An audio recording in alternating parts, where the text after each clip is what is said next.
नमस्कार दोस्तों, स्वागत है आप सबका वर्ल्ड ऑर्डर पे। आज की इस वीडियो में मैं आपको बताऊंगा कि आखिर क्यों चाइना इतना एग्रेसिव हो गया है नैन्सी पेलोसी की ताइवान की विजिट पे। नैन्सी पेलोसी दोस्तों स्पीकर हैं यूएस कांग्रेस की हाउस ऑफ रिप्रेजेंटेटिव की, यानी जैसे इंडिया में हमारा लोकसभा होता है, यूएस में उनके लोअर हाउस को हाउस ऑफ रिप्रेजेंटेटिव बोलते हैं।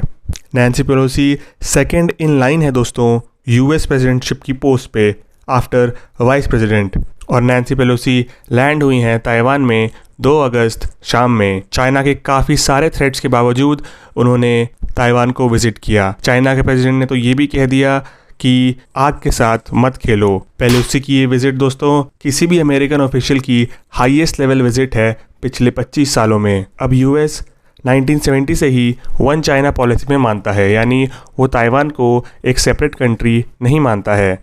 यूएस ताइवान को as a part of China ही मानता है, लेकिन यूएस के बहुत सारे अनऑफिशियल टाइज़ हैं ताइवान के साथ। हालांकि कोई भी फॉर्मल एग्रीमेंट दोनों कंट्रीज़ यूएस और ताइवान के बीच में नहीं है, लेकिन काफ़ी सारे स्ट्रैटेजीज़ इनफॉर्मल तरीके से फॉर्म होती हैं। अब चाइना तो ताइवान को अपना पार्ट मानता ही है और मिलिट्री इन्वेजन की भी धमकी चाइना देता रहता है। अब बात करते हैं दोस्तों कि आखिर चाइना को क्या प्रॉब्लम है नैन्सी पेलोसी की इस विजिट से। जैसा कि मैंने आपको बताया कि Nancy Pelosi second in command है प्रेसिडेंशियल पोस्ट के लिए। इसका मतलब है कि उनका इम्पैक्ट लोगों में काफ़ी ज़्यादा है। अब अगर इतना सीनियर ऑफिशियल विजिट करता है किसी कंट्री को, तो ये इनडायरेक्टली एक मैसेज देता है कि वो ताइवान की इंडिपेंडेंस को सपोर्ट करता है, जिसकी अगेंस्ट ऑब्वियसली चाइना खड़ा है। इसलिए चाइनीज़ फॉरेन मिनिस्टर ने तो ये भी कह दिया कि वो इस एक्शन को कंडेम करते हैं और स्ट्रॉन्ग मेजर्स को अपनाएंगे अगर नैन्सी पेलोसी ताइवान को विज़िट करती हैं। और उनके फॉरेन मिनिस्टर ने ये भी कहा कि ये चाइना और यूएस के रिलेशंस को बहुत सीवियरली इम्पैक्ट करने वाला है। अब बात करते हैं कि बाकी की दुनिया और यूएस ताइवान को कैसे देखते हैं। देखिए, जो यूएन है, यूनाइटेड नेशन, वो ताइवान को as a separate nation recognise नहीं करता है। पूरी दुनिया में कुल 13 कंट्रीज़ ऐसी हैं दोस्तों जो ताइवान को as an independent state recognise करती हैं।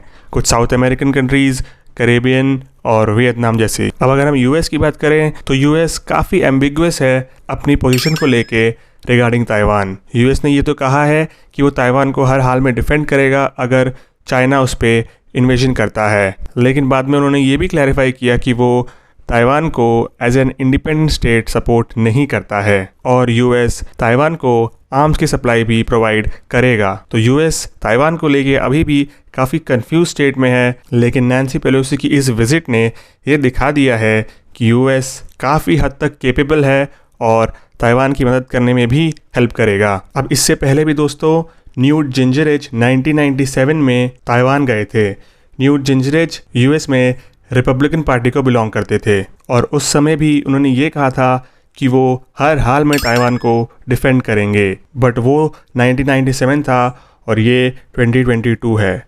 काफ़ी कुछ बदल गया है। चाइना अब बहुत ज़्यादा स्ट्रॉन्ग हो गया है वर्ल्ड पॉलिटिक्स में। चाइनीज़ गवर्नमेंट ने तो 2005 में एक लॉ भी पास किया था जिसके चलते वो लीगली मिलिट्री एक्शन ले सकते हैं ताइवान पे अगर ताइवान ने रेजिस्टेंस दिखाया। नैन्सी पेलोसी हमेशा एक स्ट्रिक्ट स्टैंड रखती हैं चाइना के ह्यूमन राइट्स को लेके। नैन्सी पेलोसी ने 1991 में विजिट किया था चाइना को, जब तियानमेन स्क्वायर के मैसेकर को 2 साल हो गए थे। ये विजिट उन लोगों को सॉलिडारिटी दिखाने के लिए था जिन लोगों ने अपनी जान दी। जब चाइना को वर्ल्ड ट्रेड ऑर्गेनाइजेशन में हिस्सा लेना था, नैन्सी पेलोसी ने यह कहा था कि अगर चाइना वर्ल्ड ट्रेड ऑर्गेनाइजेशन का पार्ट होगा तो यूएस इस ऑर्गेनाइजेशन से विड्रॉ कर लेगा। नैन्सी पेलोसी ने हमेशा एक कड़ा स्टैंड लिया है अगेंस्ट चाइना, चाहे वो किसी भी ग्लोबल स्टेज पे हो। नैन्सी पेलोसी ने तिब्बत को भी सपोर्ट किया था जब चाइना ने उस पर इन्वेड किया। और अपना स्टैंड क्लियर करने के लिए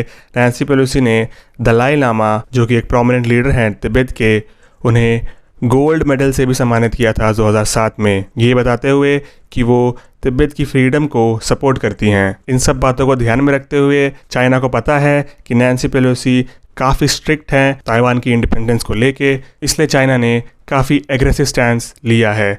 चाइना ने ये भी कहा है कि वो 4 से 7 अगस्त तक मिलिट्री ड्रिल्स करेंगे एनसर्कलिंग ताइवान, यानी ताइवान के आसपास मिलिट्री ड्रिल्स होंगे जहां इस वक्त नैन्सी पेलोसी मौजूद हैं।